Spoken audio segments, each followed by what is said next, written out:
നമസ്കാരം പ്രിയപ്പെട്ട പ്രേക്ഷകർക്ക് ലേറ്റ് എഡീഷനിലേക്ക് സ്വാഗതം. തെരഞ്ഞെടുപ്പിന്റെ കോലാഹലങ്ങളാണ് എങ്ങും, ആവേശം അലതല്ലുകയാണ്. ഇനി 15 ദിവസം മാത്രമേ ഉള്ളൂ. തെരഞ്ഞെടുപ്പ് ചിത്രം വ്യക്തമാകാൻ ഇനി ഒരു ദിവസം കൂടി മാത്രം.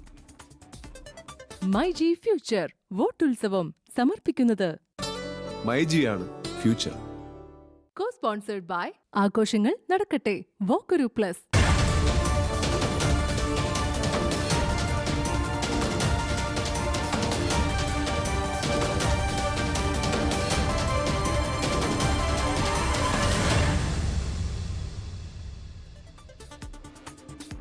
കേരളത്തിൽ CPIM BJP അന്തർധാരയുണ്ടെന്ന് ആവർത്തിച്ച് ലോക്സഭാ പ്രതിപക്ഷ നേതാവ് രാഹുൽ ഗാന്ധി. മുഖ്യമന്ത്രി പിണറായി വിജയന് BJPയുടെ രാഷ്ട്രീയ സംരക്ഷണമുണ്ടെന്ന് രാഹുൽ ഗാന്ധി പറഞ്ഞു. കോൺഗ്രസിന്റെ ഇന്ദിരാ ഗ്യാരണ്ടിയും കോഴിക്കോട് UDFന്റെ മഹാറാലിയിൽ പ്രഖ്യാപിച്ചു. കോഴിക്കോട് മുൻ deputy mayor P. Kishan Chand കോൺഗ്രസിൽ ചേർന്നു. രാജ്യത്തെ മറ്റ് പ്രതിപക്ഷ നേതാക്കളെ വേട്ടയാടുന്ന കേന്ദ്ര ഏജൻസികൾ കേരള മുഖ്യമന്ത്രിയെ തൊടാത്തത് എന്തുകൊണ്ടാണെന്ന് രാഹുൽ ഗാന്ധി ചോദിച്ചു. ഇത് BJPയുടെ രാഷ്ട്രീയ സംരക്ഷണമാണ് എന്ന് Rahul. Opposition leaders who fight the BJP are attacked, cases are put on them, they are interrogated. I have almost 40 cases against me and the BJP attacks me every second of every day. മതേതരത്വം എന്ന് പറയുന്ന CPIM എങ്ങനെ BJPയുമായി നീക്കുപോക്കുണ്ടാക്കുമെന്ന് AICC അധ്യക്ഷൻ മല്ലികാർജുൻ ഖാർഗെ ചോദിച്ചു. People here say that there is a secret understanding between CPIM and BJP in Kerala and it has a name, Communist Janata Party. UDF തരംഗം ആഞ്ഞടിക്കുമെന്ന AICC general secretary KC വേണുഗോപാലും UDF മുന്നോട്ട് വെച്ച ഗ്യാരണ്ടികൾ നടപ്പിലാക്കുക തന്നെ ചെയ്യുമെന്ന് VD സതീശനും പറഞ്ഞു. മഹാറാലിയോടനുബന്ധിച്ച് കോൺഗ്രസിന്റെ ഇന്ദിരാ ഗ്യാരണ്ടിയും മല്ലികാർജുൻ ഖാർഗെ പ്രഖ്യാപിച്ചു. Sachin Pilot, Deepadas Munshi, KC Venugopal, VD Satheesan, Ramesh Chennithala, K. Sudhakaran, Panakkad Sadiqali Shihab Thangal എന്നിവരും മഹാറാലിയിൽ പങ്കെടുത്തു. ഇന്ദിരാ ഗ്യാരണ്ടി പ്രഖ്യാപിച്ചും മോദിയെയും CPMനെയും കടന്നാക്രമിച്ചുകൊണ്ടായിരുന്നു രാഹുൽ ഗാന്ധിയുടെയും മല്ലികാർജുൻ ഖാർഗെയുടെയും പ്രസംഗം. വരും ദിവസങ്ങളിലും ഈ ആരോപണങ്ങൾ മുൻനിർത്തിക്കൊണ്ടായിരിക്കും കോൺഗ്രസിന്റെ മുഖ്യ തെരഞ്ഞെടുപ്പ് പ്രചാരണ വിഷയം. ടീം 24 കോഴിക്കോട്. തെരഞ്ഞെടുപ്പ് പ്രചാരണം ശക്തമായിരിക്കെ കോൺഗ്രസിൽ വീണ്ടും മുഖ്യമന്ത്രിയാരെന്ന ചർച്ച. UDF അധികാരത്തിൽ വന്നാൽ രമേശ് ചെന്നിത്തല മുഖ്യമന്ത്രിയാകുമെന്ന മുതിർന്ന കോൺഗ്രസ് നേതാവ് PJ കുര്യൻ പറഞ്ഞു. ജനാധിപത്യ പാർട്ടിയായതിനാൽ അഭിപ്രായങ്ങൾ ഉണ്ടാകുമെന്നായിരുന്നു KC വേണുഗോപാലിന്റെ മറുപടി. തെരഞ്ഞെടുപ്പ് ഫലത്തിന് ശേഷം മുഖ്യമന്ത്രിയെ തീരുമാനിക്കുമെന്ന് VD സതീശനും പ്രതികരിച്ചു. വിഷയത്തിൽ ചർച്ചയ്ക്കില്ലെന്നാണ് രമേശ് ചെന്നിത്തലയുടെ പ്രതികരണം. മുതിർന്ന നേതാവ് PJ കുര്യന്റെ അഭിപ്രായ പ്രകടനത്തോടെ സംസ്ഥാനത്തെ കോൺഗ്രസിൽ വീണ്ടും മുഖ്യമന്ത്രി ചർച്ച സജീവമായിരിക്കുകയാണ്. തിരുവല്ലയിലെ തിരഞ്ഞെടുപ്പ് യോഗത്തിലാണ് രമേശ് ചെന്നിത്തല മുഖ്യമന്ത്രിയാകണമെന്ന് PJ കുര്യൻ അഭിപ്രായ പ്രകടനം നടത്തിയത്. രമേശും വേദിയിലുണ്ടായിരുന്നു. നമ്മൾ ജയിക്കും, നമ്മൾ ജയിച്ചാൽ ഞാൻ പറഞ്ഞല്ലോ നമ്മുടെ മുഖ്യമന്ത്രി ചിലപ്പോൾ ഇവിടെ ഇരിക്കുന്ന രമേശായിരിക്കും. തിരഞ്ഞെടുപ്പ് പ്രചാരണം മുറുകിയ ഘട്ടത്തിൽ വിഷയം വഴിതിരിഞ്ഞു പോകുമെന്ന് തിരിച്ചറിഞ്ഞ നേതൃത്വം കരുതലോടെയാണ് പ്രതികരിച്ചത്. ഈ UDFന്റെ മുഖ്യമന്ത്രി സ്ഥാനാർത്ഥി എന്നുള്ള ഇപ്പോൾ ഒരു ചർച്ച ഉണ്ടായിരിക്കുകയാണ്. ചർച്ചകളൊക്കെ വന്നോട്ടെ, ഒരു കുഴപ്പമില്ല, അതിനൊന്നും സങ്കടപ്പെടണ്ട. ചർച്ച വഴിതിരിച്ചുവിടാനുള്ള സാധ്യത മുന്നിൽ കണ്ടായിരുന്നു പ്രതിപക്ഷ നേതാവിന്റെയും പ്രതികരണം. അഖിലേന്ത്യാ കോൺഗ്രസ് കമ്മിറ്റിക്ക് ഒരു പ്രൊസീജിയർ ഉണ്ട്. ആ പ്രൊസീജിയർ അനുസരിച്ച് തെരഞ്ഞെടുപ്പ് കഴിയുമ്പോൾ തെലങ്കാനയിലും കർണാടകത്തിലും ചെയ്തതുപോലെ ഒരു മുഖ്യമന്ത്രിയെ തിരഞ്ഞെടുക്കുക, അതിന്റെ അപ്പുറത്തേക്ക് വേറൊന്നുമില്ല. തന്റെ പേര് ഉയർത്തിക്കാട്ടിയുള്ള ചർച്ചയെ പരസ്യമായി പിന്തുണയ്ക്കാൻ രമേശ് ചെന്നിത്തലയും കൂട്ടാക്കിയില്ല. ഇതൊന്നും ഇപ്പൊ ചർച്ച ചെയ്യേണ്ട വിഷയമല്ല. ഇപ്പൊ നമ്മൾ ഗവൺമെന്റ് വരിക, കേരളത്തിലെ ജനങ്ങളുടെ ആഗ്രഹം ഒരു പുതിയ ഗവൺമെന്റ് വരിക എന്നുള്ളതാണ്. മുഖ്യമന്ത്രി ആരാകുമെന്നതിനെ ചൊല്ലി കോൺഗ്രസിൽ തർക്കമാണെന്നാണ് LDFന്റെ പ്രചാരണം. അത് ശരിവെക്കപ്പെടുന്ന തരത്തിലായിരുന്നു PJ കുര്യന്റെ അഭിപ്രായ പ്രകടനം. 24 തിരുവനന്തപുരം. കായംകുളത്തെ LDF സ്ഥാനാർത്ഥി പ്രതിഭയ്ക്കെതിരായ UDF നേതാവ് A. ഇർഷാദിന്റെ സ്ത്രീവിരുദ്ധ പരാമർശത്തിൽ പ്രതിഷേധം ശക്തമാവുകയാണ്. പരാമർശം വിവാദമായതിനു പിന്നാലെ ഇർഷാദും UDF സ്ഥാനാർത്ഥി M. ലിജുവും ഖേദം പ്രകടിപ്പിച്ച് രംഗത്തെത്തി. എന്നാൽ മാപ്പ് അംഗീകരിക്കാനാകില്ലെന്നും നിയമ നടപടിയുമായി മുന്നോട്ട് പോകുമെന്നുമാണ് പ്രതിഭയുടെ പ്രതികരണം. ഇർഷാദിനെ മുസ്ലിം ലീഗ് പ്രാഥമിക അംഗത്വത്തിൽ നിന്നും UDF നിയോജക മണ്ഡലം ചെയർമാൻ സ്ഥാനത്തു നിന്നും നീക്കി. ഇന്നലെ വൈകുന്നേരം കായംകുളത്ത് നടന്ന UDF തെരഞ്ഞെടുപ്പ് കൺവെൻഷനിലായിരുന്നു മുസ്ലിം ലീഗ് നേതാവും കായംകുളം UDF കൺവീനറുമായ A. ഇർഷാദിന്റെ സ്ത്രീവിരുദ്ധ പരാമർശം. സിറ്റിംഗ് MLA പ്രതിഭയുടെ മണ്ഡലത്തിലെ പ്രവർത്തനങ്ങളെ വിമർശിക്കുന്നതിനിടെയാണ് അധിക്ഷേപകരമായ പ്രസ്താവന. സംഭവം വിവാദമായതോടെ പ്രതിഷേധവുമായി LDF രംഗത്തെത്തി. പ്രസ്താവന ഒരാളെ മാത്രം ലക്ഷ്യമിട്ടുകൊണ്ടല്ലെന്നും പൊതുരംഗത്തുള്ള മുഴുവൻ സ്ത്രീകൾക്കെതിരെയുള്ള അധിക്ഷേപമാണെന്നും മുഖ്യമന്ത്രി ഫേസ്ബുക്കിൽ കുറിച്ചു. പിന്നാലെ ഇർഷാദ് ഖേദം പ്രകടിപ്പിച്ചു. താൻ അങ്ങനെ പറഞ്ഞിട്ടില്ലെന്നും നീണ്ട പ്രസംഗത്തിൽ നിന്നും അടർത്തിയെടുത്ത് പ്രചരിപ്പിച്ചതാണെന്നും ഇർഷാദ്. ആ പ്രസംഗത്തിൻ്റെ ഏതെങ്കിലും ചില ഭാഗങ്ങൾ വളച്ചൊടിച്ച് ചില സോഷ്യൽ മീഡിയയിലുമൊക്കെ ഇത് പ്രചരിക്കുന്നതായി അറിയാൻ കഴിഞ്ഞു. ഞാൻ ഒരിക്കലും സ്ത്രീകളെ അവഹേളിക്കുകയോ ആക്ഷേപിക്കുകയോ അവരെ എഴുത്തിക്കിട്ടുകയോ ചെയ്യുന്ന ഒരാളല്ല. പരാമർശത്തെ ഒരിക്കലും പിന്തുണയ്ക്കില്ലെന്നും നിർവ്യാജം ഖേദം പ്രകടിപ്പിക്കുന്നെന്നും എതിർ സ്ഥാനാർത്ഥി M. ലിജുവും വ്യക്തമാക്കി. എനിക്ക് ആ ഒരു പ്രസംഗത്തിൽ ഇവിടുത്തെ എൻ്റെ എതിർ സ്ഥാനാർത്ഥിക്കെതിരായി UDF നേതാവിൻ്റെ പരാമർശങ്ങൾ ഒട്ടും ശരിയായി തോന്നിയില്ല. ബോഡി ഷെയ്മിങ്ങോ അത്തരത്തിലുള്ള ഒരു വ്യക്തിയധിഷ്ഠിത പരാമർശങ്ങളെയും ആക്ഷേപങ്ങളെയും M. ലിജുവോ UDFോ അംഗീകരിക്കില്ല. എന്നാൽ മാപ്പൊരിക്കലും അംഗീകരിക്കാനാകില്ല എന്നും വ്യക്തിപരമായ അധിക്ഷേപം വലിയ വേദന ഉണ്ടാക്കിയെന്നും വികാരാധീനയായി U. പ്രതിഭ പ്രതികരിച്ചു. ഒരു തരത്തിലും അംഗീകരിക്കാൻ കഴിയുന്നതല്ല. ഖേദം പ്രകടിപ്പിച്ചാൽ തീരുന്ന കാര്യമൊന്നുമല്ല. ഞാൻ ആദ്യം ഞെട്ടിപ്പോയി. ഇത്ര മോശമായിട്ടൊക്കെ ഒരാൾ സംസാരിക്കുമോ? നല്ല സങ്കടം വന്നു. സംഭവത്തിൽ പ്രതിഷേധം സംഘടിപ്പിക്കാനും നിയമപരമായി മുന്നോട്ട് പോകാനുമാണ് LDFന്റെ തീരുമാനം. വിഷയത്തിൽ കേന്ദ്ര തെരഞ്ഞെടുപ്പ് കമ്മീഷന് പരാതി നൽകി PK ശ്രീമതി. അതേസമയം ഇർഷാദിനെതിരെ നടപടിയെടുത്ത് പ്രതിഷേധം തണുപ്പിക്കാനാണ് UDF നീക്കം.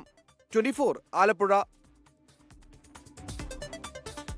ഇനി പശ്ചിമേഷ്യൻ സംഘർഷവുമായി ബന്ധപ്പെട്ട വാർത്തകളിലേക്കാണ്. യുദ്ധം അവസാനിപ്പിക്കാൻ ട്രംപ് മുന്നോട്ട് വെച്ച 15 സമാധാന പദ്ധതി തള്ളിക്കളഞ്ഞിരിക്കുകയാണ് ഇറാൻ.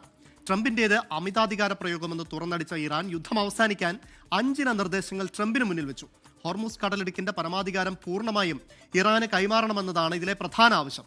അതിനിടെ ഇറാനും അമേരിക്കയും തമ്മിലുള്ള ചർച്ചകൾ ഈ ആഴ്ച തന്നെ പാകിസ്ഥാനിൽ നടക്കുമെന്ന് രാജ്യാന്തര ആണവോർജ്ജ ഏജൻസി മേധാവി അറിയിച്ചു. പാകിസ്ഥാൻ വഴി ഡൊണാൾഡ് ട്രംപ് കൈമാറിയ 15 സമാധാന പദ്ധതി പൂർണ്ണമായും തള്ളിയാണ് ഇറാൻ ഇന്ന് രംഗത്തെത്തിയത്. ട്രംപ് മുന്നോട്ട് വെച്ച നിർദ്ദേശങ്ങൾ അമിതാധികാര പ്രയോഗമാണെന്ന് തുറന്നടിച്ച ഇറാൻ യുദ്ധം എപ്പോൾ നിർത്തണമെന്ന് തീരുമാനിക്കേണ്ടത് തങ്ങളാണെന്നും അറിയിച്ചു. അതിനിടെ അമേരിക്കയുടെ 15 നിർദ്ദേശങ്ങൾക്ക് പകരമായി 5 നിർദ്ദേശങ്ങൾ ഇറാൻ മുന്നോട്ട് വെച്ചു.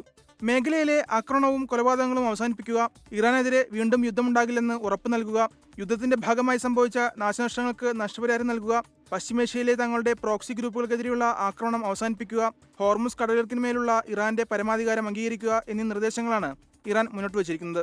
അതേസമയം അമേരിക്ക ഇറാൻ സമാധാന ചർച്ചകൾ ഈ ആഴ്ച തന്നെ പാകിസ്ഥാനിൽ വെച്ച് നടന്നേക്കുമെന്ന് രാജ്യാന്തര ആണവോർജ്ജ ഏജൻസി മേധാവി റാഫേൽ ഗ്രോസി സൂചന നൽകി.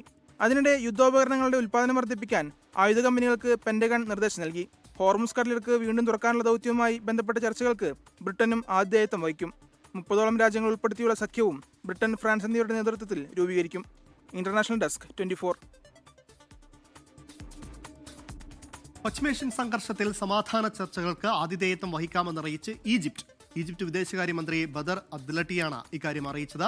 ചർച്ച നടത്താനുള്ള ട്രംപിന്റെ നീക്കത്തെ ഈജിപ്ത് പിന്തുണയ്ക്കുന്നുവെന്നും വിദേശകാര്യമന്ത്രി പറഞ്ഞു.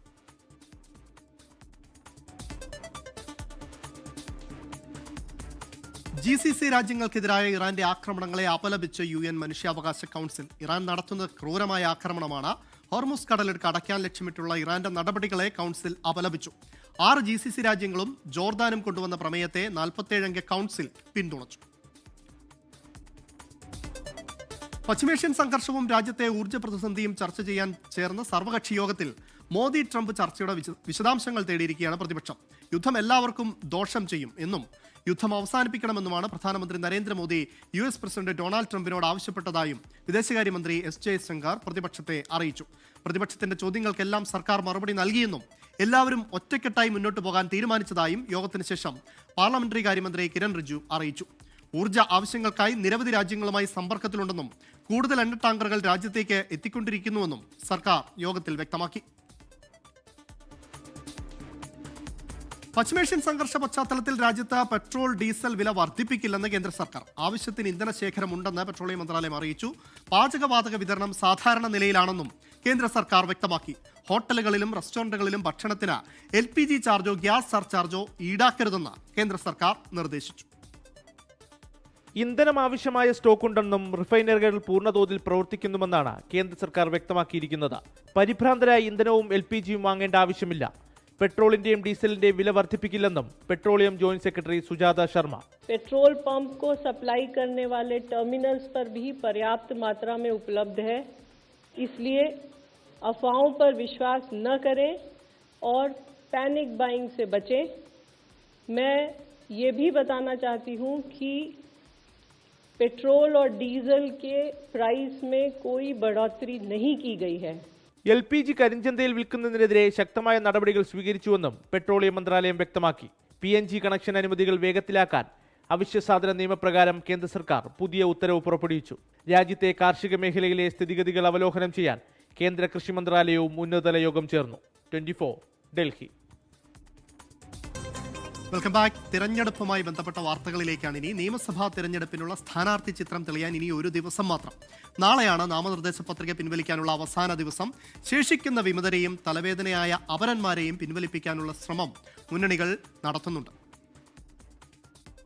സംസ്ഥാനത്ത് 985 സ്ഥാനാർത്ഥികളുടെ പത്രികയാണ് തെരഞ്ഞെടുപ്പ് കമ്മീഷൻ സ്വീകരിച്ചത്.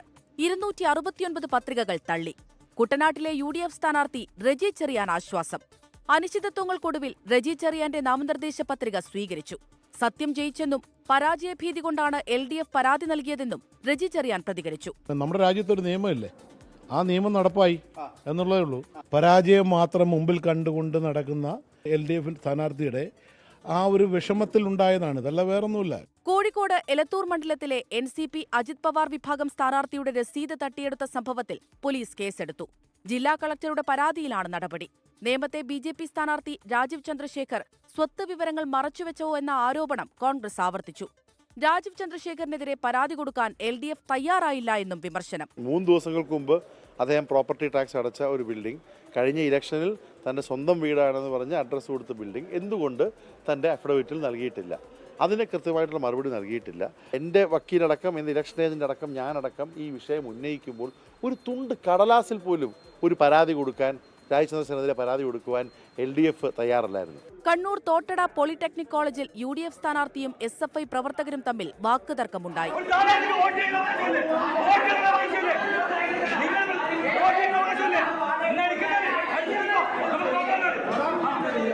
നാളെയാണ് നാമനിർദ്ദേശ പത്രിക പിൻവലിക്കാനുള്ള അവസാന ദിവസം. അതിനിടെ വിമതരെയും അപരന്മാരെയും പിൻവലിക്കാനുള്ള ശ്രമവും തുടരുകയാണ്. Election desk 24. കേരളത്തിൽ തെരഞ്ഞെടുപ്പ് അംഗം ഇങ്ങനെ മുറുകി വരുമ്പോൾ നാടിന്റെ രാഷ്ട്രീയ സ്പന്ദനമറിയാൻ മണ്ഡലം ചുറ്റും മഹിളകളും സജീവമാണ്. മണ്ഡലം ചുറ്റും മഹിളകൾ കോ-സ്പോൺസേഡ് ബൈ വോക്കർ ധരിക്കൂ, നടന്നുകൊണ്ടേയിരിക്കൂ. തൃക്കാക്കരയിലെ MLAയുടെ പ്രവർത്തനം തൃപ്തികരമാണോ? സർക്കാർ മാറണോ? തൃക്കാക്കരയിലെ ഓട്ടോ തൊഴിലാളികൾക്ക് പറയാനുള്ളത് കേൾക്കാം. മണ്ഡലം ചുറ്റും മഹിളകൾ തൃക്കാക്കര മണ്ഡലത്തിൽ. നമ്മളിപ്പോൾ എത്തിയിരിക്കുന്നത് തൃക്കാക്കര മണ്ഡലത്തിലെ കറക്റ്റ് പറയുകയാണെങ്കിൽ സിവിൽ സ്റ്റേഷൻ അടുത്താണ്, കളക്ടറേറ്റ് ഇവിടെയാണ്. അങ്ങനെ ഈ മണ്ഡലത്തെക്കുറിച്ച് പറയുമ്പോൾ ഏറ്റവും വലിയ പ്രത്യേകത എന്ന് പറയുന്നത് ജില്ലയിലെ ഭരണസിരാ കേന്ദ്രം എവിടെയെന്ന് ചോദിച്ചാൽ നമ്മൾ ഇപ്പോൾ നിൽക്കുന്ന ഈ സ്ഥലത്താണ് അല്ലേ അനുജ? അതെ. അപ്പൊ ഇവിടെയുള്ള ആളുകൾക്ക് എന്താണ് പറയാനുള്ളത്? നമുക്ക് കുറച്ച് ഓട്ടോ ചേട്ടന്മാരുണ്ട് ഇവിടെ, അവരോടൊക്കെ അഭിപ്രായങ്ങളൊക്കെ ചോദിക്കാം. എന്താണ് അവർക്ക് പറയാനുള്ളത്? MLAയുടെ പ്രവർത്തനം എങ്ങനെയാണ്, ഒപ്പം സർക്കാരിന്റെ പ്രവർത്തനം എങ്ങനെയാണ്? അതിലൊക്കെ കൃത്യമായ അഭിപ്രായമുള്ള ആളുകൾ തന്നെയാണ്. MLA ഒന്നും ചെയ്യാറില്ല. ഇവര് ഈ ആകപ്പാട് ചെയ്തേക്കുന്നത് ഈ പള്ളിക്കാർക്ക്, ആൾക്കാർക്ക് ഒരു കട്ട വിരിക്കുക, കൈവിരി വെച്ച് നടക്കുക, അതൊക്കെ ഒരു പഞ്ചായത്ത് മെമ്പർ ചെയ്യാം. അല്ലാണ്ട് ഇവിടുത്തെ ഒരു വെള്ളം, ഇവിടെ വെള്ളമാണ് 4 ദിവസം എത്തണ വെള്ളമാണ്. 4 ദിവസം നമ്മൾ പൈപ്പ് വെള്ളം. പിന്നെ ഒരു ടാങ്ക് വരെ ഉണ്ടാക്കാൻ MLAക്ക് പറ്റില്ല. പിന്നെ ഈ MLA പറ്റി പക്ഷേ MLAക്ക് ഇവിടെ കോൺഗ്രസിന്റെ കുത്തക ഇതാണ്. മന്ത്രി വിശ്വനാഥമേനോന് ഇരുന്നപ്പോ ഒറ്റ ടാങ്കാണ്. ആ ടാങ്ക് ഇന്ന് വരെ, അതായത് തുറന്ന് ഞങ്ങൾ പറയുന്നുണ്ട്, അതായത് UDF 25 കൊല്ലം അടുപ്പിച്ച് ഭരിച്ച് കെ ബാബു MLA ആയിരുന്നു, മന്ത്രി വരെ ആയി. അത് ആ പുള്ളി പോലും ആ ഒരു ടാങ്കിനെ എക്സ്ചേഞ്ച് ചെയ്യാനായിട്ട് ഇന്ന് വരെ സാധിച്ചിട്ടില്ല. അപ്പൊ രാഷ്ട്രീയ ചർച്ചയാണോ? തെരഞ്ഞെടുപ്പൊക്കെ അടുത്ത് വരികയാണല്ലോ. ചർച്ചയാണ്, അരി മേടിക്കുന്ന ചർച്ചയാണ് ഞങ്ങൾ. ഈ തെരഞ്ഞെടുപ്പ് അടുത്ത് വരുന്ന സാഹചര്യത്തിലെ ഒരു മാറ്റം നിങ്ങൾ ആഗ്രഹിക്കുന്നു? തീർച്ചയായിട്ടും. എന്ത് മാറ്റാണ് ആഗ്രഹിക്കുന്നത്? ഇപ്പോഴും ഇവിടുത്തെ MLA, സിറ്റിംഗ് MLA UDF ആണല്ലോ. അധികാരം കേരളത്തിൽ മാറ്റം വരണം, മൊത്തത്തിൽ മാറ്റം വരണം. MLA മാറണോ? MLA മാറൂല. അത് മതി. ഇവിടെ കുടിവെള്ളമൊക്കെ ഉണ്ടോ? പിന്നെ കുടിവെള്ള പ്രശ്നമൊന്നും ഇല്ല. പ്രശ്നമൊന്നുമില്ല. ഞങ്ങളിവിടെ അല്പസമയം മുൻപ് വേറെ ആൾക്കാരോട് സംസാരിച്ചപ്പോൾ കുടിവെള്ളം, റോഡിലെ പ്രശ്നങ്ങൾ, ഗതാഗത കുരുക്ക്, ഇതൊക്കെയാണ് പ്രധാനമായിട്ടും പറയുന്നത്. ഗതാഗത കുരുക്ക്, കുടിവെള്ള പ്രശ്നം, അതൊക്കെയാണ് കാക്കനാട്ടിലെ ഏറ്റവും. അത് ആരും വന്നാലുണ്ടോ? അത് മാറൂല. ഇൻഫോ പാർക്ക് മാറണം ഇവിടുന്ന്. അല്ല, ഇപ്പൊ MLA നല്ലതാണ്, കുഴപ്പമില്ല, മികച്ച പ്രവർത്തനമാണ്. കുഴപ്പമില്ല, അവർക്ക് വലിയ കുഴപ്പമില്ല, നല്ല കാഴ്ചപ്പാട്. അല്ല 2020 മത്സരിക്കുന്നുണ്ടല്ലോ, എന്താണ് അഭിപ്രായം? അതിൽ വലിയ കാര്യമില്ല, കാരണം വെച്ചാൽ ഇവിടെ ഒരാൾക്ക് ഒരു വ്യക്തിയല്ലേ അത്. ഇതിക്കിപ്പോ 2020 ആണ്, അതൊരു വ്യക്തിയാണ്, രാഷ്ട്രീയതല്ല, പല വ്യക്തികളാ. അപ്പൊ അതിന് നിലനിൽപ്പൊന്നുമില്ല, 2020 2020 പ്രവർത്തകനാണ്. അല്ല.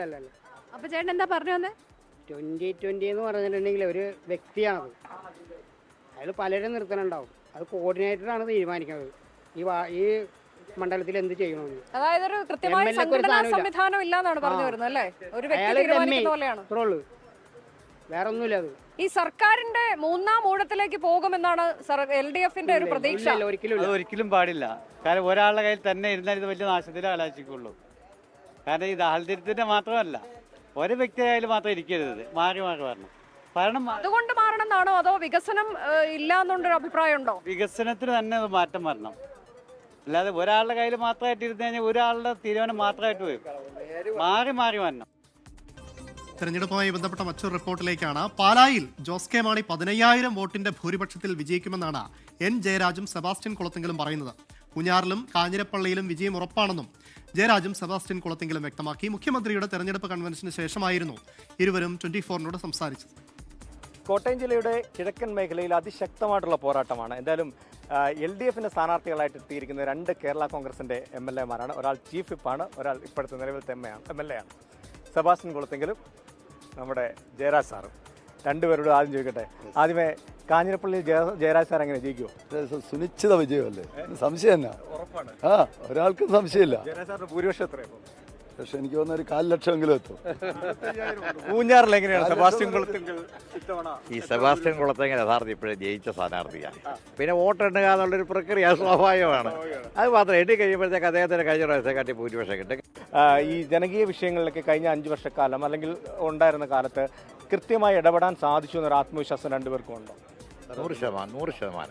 ഒരു കാര്യം, ഈ കോട്ടയം ജില്ലാ വികസന സമിതിയിൽ കൃത്യമായി പങ്കെടുക്കുന്ന 2 MLA-മാരിൽ ഞങ്ങൾ 2 പേരും കൃത്യമായി പങ്കെടുത്തിരിക്കും. കാരണം അത്രമാത്രം നമ്മൾ ഇടപെടുന്നുണ്ട്. എല്ലാ കാര്യത്തിനും കൃത്യമായി നമ്മൾ മോണിറ്റർ ചെയ്യാറുണ്ട്, റിവ്യൂ ചെയ്യാറുണ്ട്, ഇടപെടാറുണ്ട്. പൂഞ്ഞാറിനെ സംബന്ധിച്ച് ഈ അടിസ്ഥാനപരമായ പല പ്രശ്നങ്ങളും അഡ്രസ്സ് ചെയ്യപ്പെടാതെയാണ് കഴിഞ്ഞ ഒരു 1/4 നൂറ്റാണ്ട് കടന്നുപോയത്. അതിൻ്റെ ഒരു ഉദാഹരണം ഞാൻ ചൂണ്ടിക്കാണിക്കാം. പൂഞ്ഞാർ നിയമത്തിലെ ഏറ്റവും പ്രധാനപ്പെട്ട റോഡാണ് ഈരാറ്റുപേട്ട വാഗമൺ റോഡ്. 2 പഞ്ചായത്തിൻ്റെ ജീവനാഡിയും നിത്യേന 100 കണക്കിന് ടൂറിസ്റ്റുകൾ വന്നു. ഏതാണ്ട് 25 വർഷമായിട്ട് ആ റോഡ് തകർന്നു കിടക്കായിരുന്നു. 1 2 അല്ല, 25 വർഷം. ഞാൻ വന്ന ഒരു കൊല്ലത്തിനകം അത് റീടാർ ചെയ്ത് BMBC ആക്കി. അതുപോലെ പട്ടയ പ്രശ്നം പൂഞ്ഞാറിൻ്റെ ഏറ്റവും വലിയ ജനകീയ വിഷയമാണ്. വന്യജീവി ആക്രമണം. അവിടുത്തെ കാടും വന്യജീവിയൊന്നും ഇപ്പോൾ പൊട്ടി മുളച്ചതല്ല, കാലങ്ങളായിട്ട് അവിടെ ഉള്ളതാണ്. അതിൻ്റെ ദുരിതം ജനങ്ങൾ പേർക്കൊണ്ടിരുന്നതാണ്. അതുപോലെ തന്നെ അവിടെ ഒരു മിനി സിവിൽ സ്റ്റേഷൻ ഉണ്ടായിരുന്നില്ല, നല്ല റോഡുകൾ ഉണ്ടായിരുന്നില്ല, നല്ല പള്ളിക്കൂടങ്ങൾ ഉണ്ടായിരുന്നില്ല, നല്ല ആശുപത്രികൾ ഉണ്ടായിരുന്നില്ല. എല്ലാ സർക്കാർ സംവിധാനവും ഒരു ജീർണാവസ്ഥയുടെ ഒരു പ്രതീകമായിരുന്നു പൂഞ്ഞാർ. അതിൽ തിരുത്തലുണ്ടായി. ശക്തരായിട്ടുള്ള എതിർ സ്ഥാനാർത്ഥികളുണ്ട്. അവിടെ PC ജോർജ് ഉണ്ട്, ഇവിടെ ജോർജ് കുര്യനുണ്ട്, കേന്ദ്രമന്ത്രിയാണ്. ഏതെങ്കിലും തരത്തിലുള്ള കൺഫ്യൂഷൻ, ടെൻഷൻ ഉണ്ടോ? എനിക്ക് അങ്ങനെ വലിയ ടെൻഷൻ, ഞാനെപ്പോഴും പ്രത്യേകിച്ച് ഒരു ടെൻഷനും ഇല്ല. മറ്റൊരു പ്രധാനപ്പെട്ട ചോദ്യം ഏവരും ഉറ്റുനോക്കുന്നത്, ജോസ് കെ മാണി പാലയിൽ ജയിക്കുമോ? നിങ്ങളുടെ ഒരു സംശയമില്ലാത്തൊരു കാര്യമാണ്.